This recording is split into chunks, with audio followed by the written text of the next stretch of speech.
Assalamualaikum warahmatullahi wabarakatuh. Anak-anakku yang dirahmati Allah, masih dalam bab elektrolit dan non-elektrolit atau sifat daya hantar listrik larutan. Nah, sekali lagi kita mengulang dulu sebentar.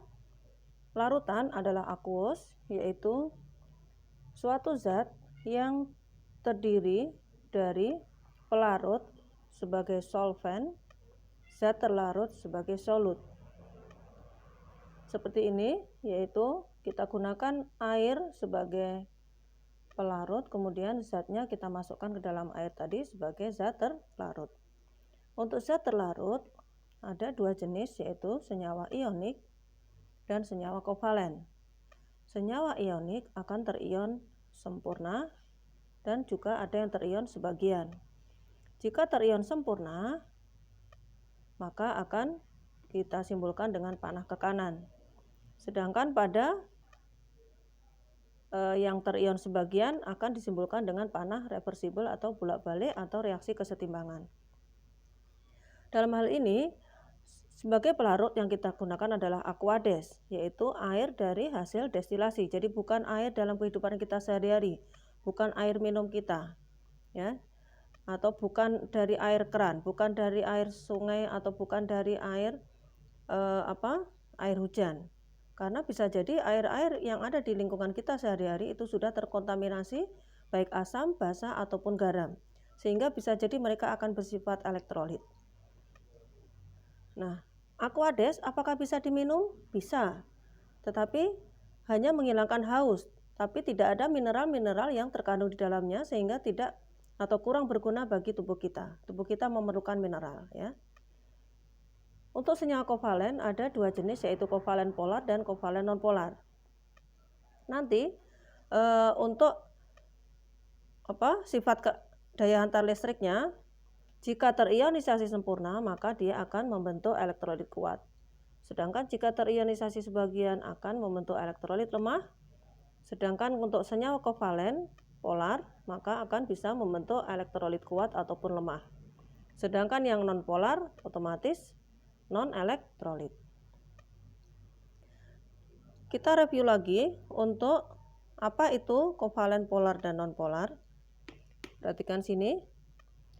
Untuk kovalen polar ada dua jenis, yaitu jika terdiri dari dua atom dan jika terdiri dari 3 atom atau lebih. Jika terdiri dari dua atom disebut polar atau bersifat polar jika ini beda jenis, ya, beda jenis seperti ini, H dengan Cl, H dengan Br, H dengan I dan seterusnya. Nah, mengapa? Karena antara dua jenis atom ini memiliki beda keelektronegatifan. Ya, apa itu keelektronegatifan? Yaitu kemampuan menarik elektron dalam ikatannya.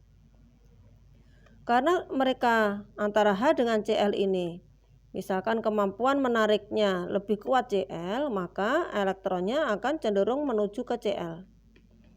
Sehingga terbentuklah kutub negatif dan yang elektronnya yang bergeser ke Cl tadi, jadi H, tempatnya H kan lebih sepi elektron, sehingga H menjadi kutub positif.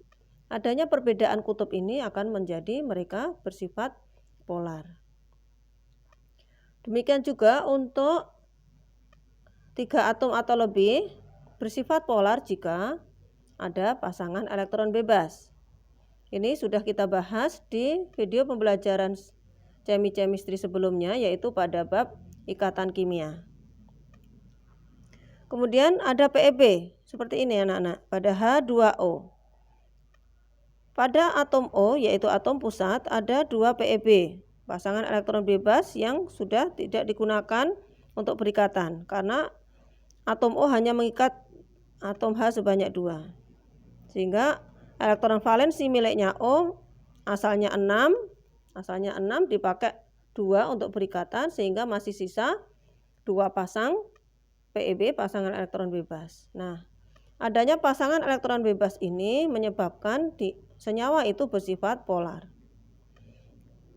Mengapa? Karena pasangan elektron bebas ini akan mendesak pasangan elektron ikatan sehingga menjadi bentuk molekulnya menjadi tidak simetris atau asimetris. Hal yang sama berlaku pada NH3 atau amonia. N memiliki elektron valensi 5, golongan 5 mengikat H sebanyak 3, sehingga masih ada dua elektron atau 1 PeB. Nah, adanya PeB ini juga akan menyebabkan NH3 bersifat polar. Lain halnya dengan CHCl3. CHCl3 atau kloroform ini memang pada atom C tidak ada pasangan elektron bebasnya, tetapi tarikan C dengan Cl, C dengan Cl, C dengan Cl itu sama, C dengan Cl semua. Tetapi di sini ada C dengan H. Perbedaan tarikan ini atau keelektronegatifan ini akan menyebabkan molekul ini berbeda tarikan elektronnya, yang menyebabkan nanti dia bisa bersifat polar karena terbentuk kutub-kutub pada molekul CHCl3. Nah, jika yang ini tadi bersifat polar, sekarang kita mereview yang bersifat non-polar. Kalau yang bersifat non-polar itu adalah kebalikannya aja. Untuk yang dua atom, kalau ini tadi bersifat polar adalah jika beda jenis, kalau ini sejenis. O dengan O pada molekul oksigen, H dengan H pada molekul hidrogen, N dengan N pada molekul nitrogen, dan seterusnya. Nah, jika atomnya sejenis atau sama jenis, maka otomatis tidak ada beda keelektronegatifan karena elektronegativitasnya sama. Antara O dengan O sama tarikannya, sehingga sebaran elektronnya juga sama, sehingga tidak terbentuk kutub. Untuk yang 3 atom atau lebih, ini tadi bersifat polar jika ada PeB, otomatis bersifat non-polar tidak ada PeB. Seperti pada gas karbon dioksida CO2. Pada C, elektron valensi pada C atom pusat sudah dipakai berikatan untuk O dengan O, sehingga habis elektron valensi C-nya ini. Maka dia bersifat non-polar. Pada metana CH4. CH4 juga elektron pada C sudah habis digunakan untuk berikatan dengan H sebanyak 4. Karena tidak ada PeB, maka bentuk molekulnya menjadi simetris.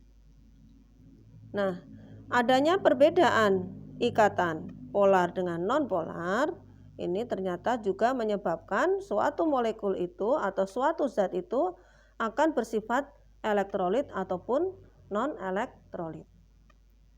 Nah, sekarang kembali ke sini. Tadi larutan, ada pelarut, ada zat terlarut. Kemudian larutan dibedakan berdasarkan daya hantar listriknya. Ada larutan elektrolit, baik kuat ataupun lemah, dan ada larutan non-elektrolit. Larutan elektrolit berarti larutan yang dapat menghantarkan arus listrik. Sebaliknya, larutan non-elektrolit berarti tidak bisa menghantarkan arus listrik. Sekarang pertanyaannya, kalau ini tadi larutan elektrolit bisa menghantarkan arus listrik, mengapa dapat menghantarkan arus listrik? Mengapa larutan elektrolit dapat menghantarkan arus listrik? Nah, ternyata bisa dilihat dari jenis ikatan dalam senyawa elektrolit yang bersangkutan. Jenis ikatan yang seperti apa? Nah, jadi ada ikatan ion, ada ikatan kovalen polar, dan ikatan kovalen non-polar. Senyawa ion otomatis berikatan ion. Karena berikatan ion, mereka biasanya memiliki titik didih dan titik lebur yang sangat tinggi, yaitu kurang lebih 700 derajat Celcius. Suatu senyawa ion dapat bersifat elektrolit atau dapat menghantarkan arus listrik itu pada beberapa keadaan. Sekarang kita amati dulu Bagaimana jika senyawa ion berwujud padat atau solid ya? Contoh garam padat, garam dapur padat, natrium klorida padat. Ingat, ini adalah yang sangat kering, NaCl yang sangat kering, bukan NaCl yang ada di dapur di dapur Bapak Ibu kalian, bukan ya. Jadi NaCl yang sudah sangat kering yang disebut dengan anhidrous. Kering sekali ya. Nah, kalau dia kering ataupun berwujud padat tadi, tidak ada airnya sama sekali, maka ini tidak bisa menghantarkan arus listrik atau bersifat sebagai non-konduktor. Tapi hati-hati loh ya, kalau kalian menjumpai garam dapur yang ada di dapur Bapak Ibu kalian, jangan sekali-kali, oh ini wujudnya padat, berarti tidak bisa mengantarkan arus listrik, begitu. Tidak boleh ya. Kemudian jika berwujud liquid atau cairan, lelehan, leburan, simbolnya L, ataupun aqueous, larutan, simbolnya Aq. Contohnya adalah larutan natrium klorida, lelehan natrium klorida, maka senyawa ini bisa menghantarkan arus listrik. Sekali lagi, hati-hati dalam kehidupan kita sehari-hari ya. Nah, sekilas info, pada natrium hidroksida, yaitu ini adalah basa, ini termasuk senyawa basa, namanya adalah natrium hidroksida. Terdapat dua jenis ikatan, yaitu ikatan antara Na+ dan OH-. Na+ dan OH-. Na, ion natrium, OH- adalah ion hidroksida. Itu berikatan ionik. Tetapi antara O dengan H yang ada di dalam OH- ini berikatan secara kovalen. Jadi dalam kehidupan kita sehari-hari, dalam suatu zat atau materi bisa jadi tidak hanya satu ikatan saja, tidak hanya ikatan ion saja, tidak hanya ikatan kovalen saja, tapi bisa jadi ada perpaduan antara ikatan ion dan ikatan kovalen. Masya Allah ya. Sekarang kita membahas senyawa kovalen. Senyawa kovalen polar. Ingat tadi ada kepolaran ini tadi, tolong diingat-ingat bagaimana karakteristiknya ya. Senyawa kovalen polar yaitu berikatan kovalen. Titik di D dan titik leburnya kurang dari 700 derajat Celcius. Termasuk di sini minus 200 derajat Celcius itu termasuk senyawa kovalen polar terutama ya. Nah, ini tadi untuk yang senyawa ion solid tidak bisa. Liquid dan aqueous bisa. Sekarang kita membahas yang senyawa kovalen polar. Senyawa kovalen polar jika dia bentuknya aqueous atau larutan, ini dia bisa menghantarkan arus listrik. Nah, jadi kalian lebih mudah mengingat yang salah satu aja yang bisa menghantarkan arus listrik pada senyawa kovalen polar, yaitu jika wujudnya aqueous. Tapi jika pada senyawa ionik bersifat konduktor, jika dia pada wujud liquid dan aqueous. Otomatis untuk yang liquid dan solid pada senyawa kovalen polar dia tidak bisa menghantarkan arus listrik. Ini adalah asam sulfat, contohnya adalah salah satunya adalah asam sulfat padat. Asam sulfat biasanya Jika berupa larutan kita gunakan untuk air aki ya, air aki pada kendaraan bermotor. Lihat mereka bersifat larutan, mereka berwujud larutan aqueous. Nah, untuk yang solid ataupun liquid pada asam sulfat tidak bisa mengantarkan arus listrik. Senyawa kovalen nonpolar.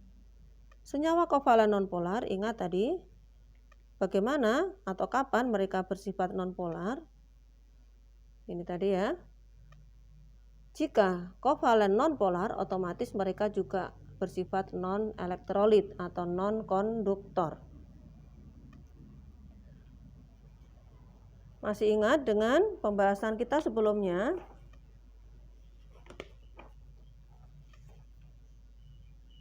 Ini kita menggunakan alat uji elektrolit ya. Ada 3 larutan yaitu gambar A, gambar B, dan gambar C.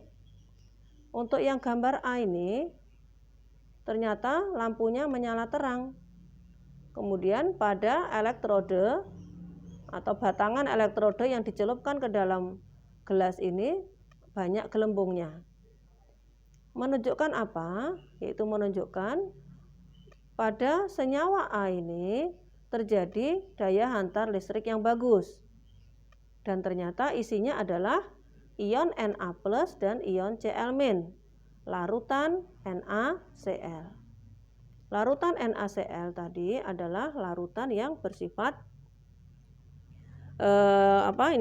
larutan NaCl yaitu larutan natrium klorida. Dia bisa mengantarkan arus listrik asal dalam bentuk larutan. Berikatan secara ionik ya. Ini berikatan ionik antara Na+ dan Cl-. Kemudian karena dilarutkan ke dalam air, maka Na+ dan Cl- akan terionisasi sempurna. Sehingga dia bersifat elektrolit kuat.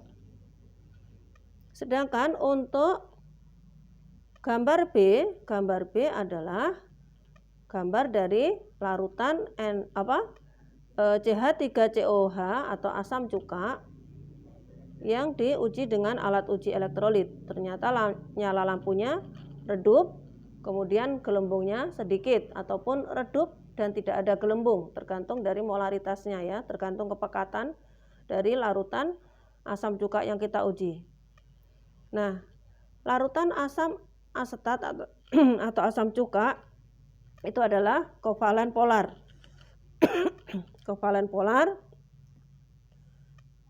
polar bersifat larutan, maka dia bisa mengantarkan arus listrik.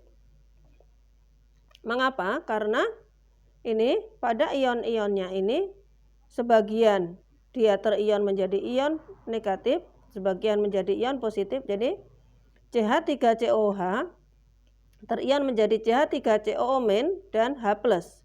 H+ di dalam air akan membentuk ion hidronium H3O+. Jadi H+ dengan H3O+ sama saja ya, tidak usah bingung. CH3COH atau asam asetat atau asam cuka termasuk senyawa kovalen polar. Berbentuk larutan sehingga dia bisa mengantarkan arus listrik. Ini tadi senyawa kovalen polar bisa bersifat elektrolit kuat ataupun lemah ya. Untuk yang ini bersifat elektrolit lemah. Kemudian yang ketiga yaitu ini C6H12O6 adalah glukosa. Di dalam larutan mereka tetap bergerombol dengan molekulnya. Sehingga alat uji elektrolit lampunya padam dan tidak ada gelembung. Maka untuk gambar C ini menunjukkan adalah dia senyawanya kovalen nonpolar. Kovalen nonpolar sehingga dia kovalen nonpolar, maka dia non-elektrolit ya. Jadi ditunjukkan dengan alat uji elektrolit semacam ini. Sekali lagi anak-anak, Bagaimana cara kita memprediksi suatu zat itu bersifat elektrolit atau tidak? Bisa kita lihat dari jenis ikatan senyawa elektrolitnya. Kita lebih mudah mengingat yang bisa, ya. Senyawa ion bisa menghantarkan arus listrik jika liquid dan aqueous. Sedangkan senyawa kovalen bisa mengantarkan arus listrik jika aqueous atau larutan. Otomatis yang ini non elektrolit, ya. Alhamdulillah bisa.